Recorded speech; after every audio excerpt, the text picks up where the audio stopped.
Ready for an out-of-this-world experience, fellas? Look no further than the Performance Package 4.0 from Manscaped that has just taken off not only in the U.S., but Canada, the UK, across Europe, Australia, South Africa, and Singapore. Inside the package, you'll find their brand-new Lawnmower 4.0 trimmer, Weed Whacker ear and nose hair trimmer, Crop Preserver ball deodorant, Crop Reviver toner, Performance boxer briefs, and a travel bag to hold your whole solar system. Check it out today by getting to manscaped.com, and you can get 20% off plus free shipping using the promo code HAYES. That's HAYES at manscaped.com. That's 20% off plus free shipping using the promo code HAYES at manscaped.com.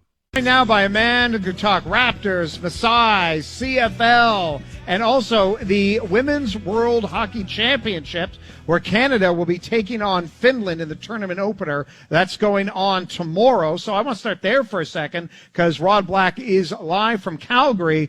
And Rod, we talked about how long it was between CFL games. Well, it's going to be 859 days since the last Women's World Hockey Championship. Obviously, COVID forced the cancellation last year. So, again, it's nice to see a major event back on the sports calendar. Yeah, you're so right, Maddie. Hello, M&M and AK. Good to talk to you guys. Good morning. Yeah, we're bubbled here, too, which I have not been in a bubble. I don't know if any of you guys, at least not a pandemic bubble. It's a little different. You know, you were in the hotel, we go to the rink. They have to proceed with caution. Obviously, this tournament has been postponed twice. It was supposed to be in Halifax in 2020. Was supposed to be in Halifax in 2021. And now, fortunately, we're in August and we're in Calgary. Thankfully, everything is going smoothly here. We had pre-tournament games yesterday, but I can tell you guys, it is an awfully long time. We talk about it all the time and we take it tritely. And yeah, there are way more things important in the world than sports, but boy, it is so nice to have games and sports just as a distraction every once in a while. And for these women, they've really been robbed of an opportunity to play over the last little while because of the pandemic. Think about it. I mean, so many other leagues, with the exception, I suppose, of the CFL, were able to play. But the women don't have a professional league either, so there really wasn't a place to play. Mm-hmm. And based on what we saw yesterday, they haven't missed too much. They picked it up without, losing a beat. So it's just great to have them back on the ice, the best players in the world. Well, and you think of what's kind of on the line here. For Canada, it's trying to win the World Championship for the first time in 9 years. But also, how can you not look forward to the Winter Games, which are only 5 months away? So in a way, it's, there's so much riding on trying to win this event, but also trying to evaluate and prepare yourself to win an Olympic gold medal in Beijing. Yeah, and it's a strange time. You're right, Mark. I mean, never before has this happened. Usually your team would be set. And I think they pretty much have an idea what their rosters will be, but you would be in centralization. You'd have your rivalry series tours, which would be upcoming, of course, to get you ready for the Olympics. But really, this is the precursor to the Olympics. So, many of the names that you see on the roster now, they will be in Beijing. And it's just again, unique timing. You have to live with it. You have to go with it. I think there are going to be some growing pains. There are a lot of young players, by the way, on every team. The United States has, 9 new players. Canada has 8 new players on its roster. It's a very unique time, but it goes around the world. All the players that we used to, Cheryl Pounder and I have covered this for, a decade now. Players that we always used to, fondly look forward to seeing, they're not around anymore, because of time, because of the pandemic, because of life. So it's very unique, but we're starting to see some of these young stars, especially before the Olympic Games, that could become household names and could become stars moving forward. And it is 10 countries. And here's the thing is that if you can't catch all the games, whatever. But what makes me the most excited is whenever, and this goes on both ends, but actually I think even more so with the women's game than the men's game, when it's Canada versus the United States. It is a must watch. And what I'm excited about is not only to learn the new heroes for the Canadian women's team, but who are the American women I need to cheer against and start generating some sports hate for. I got to generate the sports hate for it now, so when we get to Beijing, I can be like, bleep them, go Canada. Maddie, I just love when you bring that troll mentality to this. I really do. I think Thank you. But you're right. There is angst. The funniest thing about this Canada-USA rivalry is that many of these players are teammates in college or previous pro leagues or great friends. But when they got on the ice, I can tell you it is palpable. The hatred, the angst, the willingness to go through the boards to do anything to win is enormous. I've seen it in other sports. Certainly you see it in international sports and in every way, shape, or form. You see it in men's sports. You see it on women's sports. You see it on boys and girls. It doesn't matter when you put the flag on. But I will tell you, the rivalry between Canada and the United States in women's hockey is one of the strongest rivalries on the planet. And It goes back to the fact, I think it's because of familiarity. They're also the two best teams in the world. They play each other a lot. And when you start playing each other a lot and you're playing your friend a lot, you hate when your friend wins, and then you like to beat up on your friend. And that's kind of what's happened. Will they play again? Keep in mind, Finland is also a very, very strong team now. As you saw, 2019, they won the silver medal. They actually won the gold medal, to truth be told, and they got jobbed and robbed. But Canada has come off a bitter bronze medal, 2 years of just sitting there waiting to get back on the ice. And so, I wouldn't keep Finland out of the equation. Maddie, there's still probably a little opportunity for you to hate on them too. I think, But I will tell you, I do have a feeling it's going to be Canada, United States again, and I can't wait. They play once in the preliminary round, and then they'll play again, in that medal round moving forward.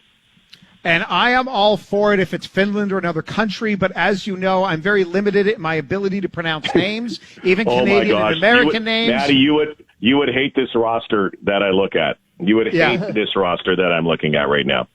I'll throw a couple at you. You can come back at me. Okay, I'll throw a couple at you. All right. Ranja Savalainen. Ranja Savalainen. Hey, that's pretty good. Not bad. Jenny Hirakoski's easy. Oh, this is the one. This one could trip me up. Sofiana Sundelin.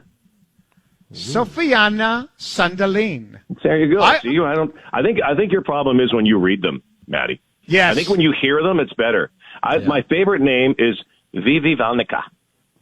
Ooh, Vivi Valnica. I like that name. You can get some oomph in his Vivi Valnica flying down the left wing. Listen, Rod, if you get sick, if someone needs to step in, I'll be on the first flight to Calgary.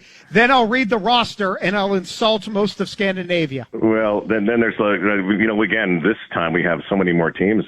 Usually it's 8-team tournament. We got 10 teams in, and we got a lot of teams we've never seen before, like Hungary's in this year, and no Sweden. And so, but hey, no name. I will still say no name, and I want to hear you say it, Maddie. No name comes off the lips better than Marie-Philippe Poulin. Yes, Marie-Philippe Poulin. There you go. I think that again, when you say it, it's got there's an air to that name, and mostly because of the play that she plays. She's just an incredible player, and. And the thing is, it's so good to see her back. She was hurt a couple of years ago. And you saw what happened in Finland. And I will tell you right now, Canada would not have played for a bronze medal had she played the whole tournament. Now, not that one player makes a difference. She makes a huge difference. She's a phenomenal player, an even better person. And with all the young talent on the team, how important her role is, not just as someone that produces on the ice, but as a leader on the team, and can, certainly someone that so many players can learn from. Let's talk CFL, because I'm looking at two guys on my Zoom call this morning who I'm co-hosting with, who I would say are like kids at Christmas, but that's underselling their excitement of going to an Argos game this weekend. What has your impression been of the CFL coming back after missing a season? Well, I would say the same kind of excitement that we just talked about, and especially for Canadian football fans, even more so. I mean, I did opening week, and I'll do Labor Day, and I felt like a kid at Christmas. It was looking out in the field, and then it was an empty stadium at the beginning, but then seeing the fans back. It was incredible to see the fans back and unmasked, and the fact that they showed documentation that they were all vaccinated. That's enormous. That's a step so much for just the fandom of the CFL. I think there was great news yesterday, you guys, with the new ownership and with the BC Lions. I love what the new owner had to say, and I love his direction. They have to do that. It's the same kind of stuff that has to go on in Toronto and Montreal. It's going to be so cool to get back to have a CFL game in Toronto because the first couple of weeks have been all out west. But the play has been spotty and scratchy at times, but there still have been great games. There have been some great games and great finishes. That's so CFL. And, defenses have dominated right now, but, there have been great stories. And, it's a small league, but it's a great league. And if you're a CFL fan, boy, there's nothing better. And I feel the same thing, that Aaron and Maddie feel, because it's, when you grow up with it and it's in your blood, you never get rid of it. And there's nothing like the Canadian Football League, and it's been so good. And it's going to get better, and it's going to get better every week and week out. So are you going down with the guys to the game, Mark?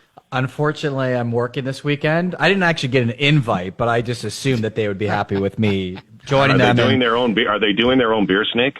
Can two guys actually do a beer snake? I guess a wine snake. A wine snake. Oh my gosh! Yeah. Exactly. We're doing a wine snake. It's going to be some cheap Chardonnay, some Magnums. Yeah. It's going to be a delight. I'm sure the fan bases in the rest of the league won't judge you for that. Hey, hold on. We're gonna keep it local. Okay, it's going to be Prince Edward County Chardonnay Nice. From Clausen Chase, some Thomas Batchelder Pinot Noir from Niagara. We're keeping it local for this Saturday game. What are you going to, a chess match? Oh, come on, man. Okay. You're right. You know what? I don't know right. if you're winning over fans in Regina and Winnipeg. Fine. I'll go with the Gamay and not the Pinot Noir. I get what you're saying, Rod. I hear it. By the way, Rod, when you were throw in a tequila chaser and you got me. Tequila with Cab Franc, a classic pairing. Rod, by the way, before we move on, when you were calling the first week games in the CFL. I haven't heard you so excited since Charles Barkley said, I got an extra table at Jacob's. Come and join us for dinner. I'm telling you, you're right. You're so right, man. I'll tell you that right now. No terrible. I will tell you, it was great. It was honestly, I didn't know, I think Glenn Suter and I both, we drove in our car to the stadium, and, both of us, just love the game. Suit's obviously a player, and, been doing it for a long time, but it's like riding a bike. I guess you get back on, but I remember, and you can't go down to the field. We can't go down to the field. My favorite time before a game, honestly, guys, and you guys cover it, is down on the field at any sport or near the ice. Talking to the players, talking to the coaches, and we can't right now because you have to get an extra test, and you just can't get it done, and it's not really worth it. So we just go to the booth. But oh my gosh, I totally agree with you. I had goosebumps. Honestly, that really had goosebumps with that opening, and Wade Miller, who was so emotional, and the flag being raised, and the indigenous flags that were being raised, and everything about it was just, to me, was perfect. Rod, sorry, Mike. If something else you wanted to add? No, I was just going to say, Rod, I know that you're busy in Calgary covering the World Women's Hockey Championship, but if you heard Masai Ujiri yesterday, it seems like the other gig that you have, you're going to have to be a little patient with the Raptors this season.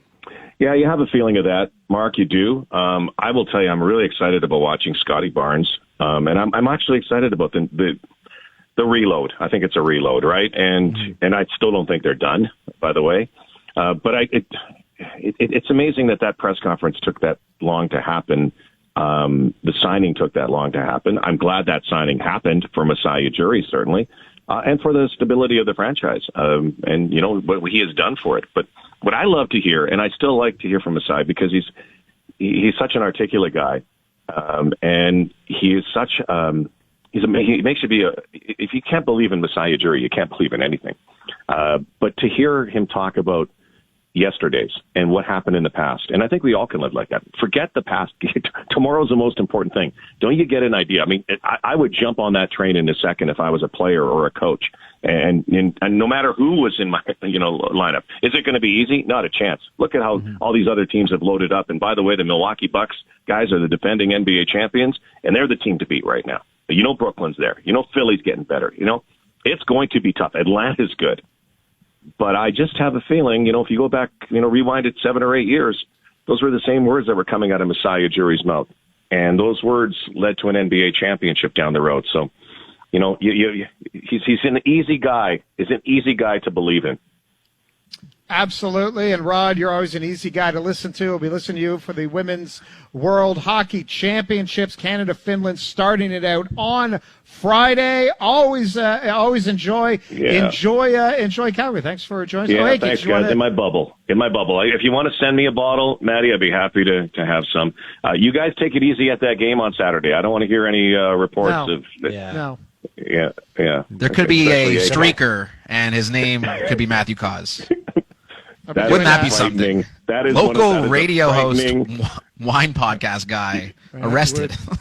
Wearing a wine sack. That's all he's wearing is a wine sack. That's all I'm going to say. And by the way, the crowd was very appreciative of the wine sack being worn. Keyword being sack. Thank you so much, Rod. And many of the people realizing it was a very cold day in Toronto. Anyway, see you guys. Take care. Nice job. Good exit. Good exit. Rod. Our boss, Jeff McDonald, just refers to Rod Black as the legend without any preamble or anything. It's just the legend. And very appropriate nickname because Rod is the man.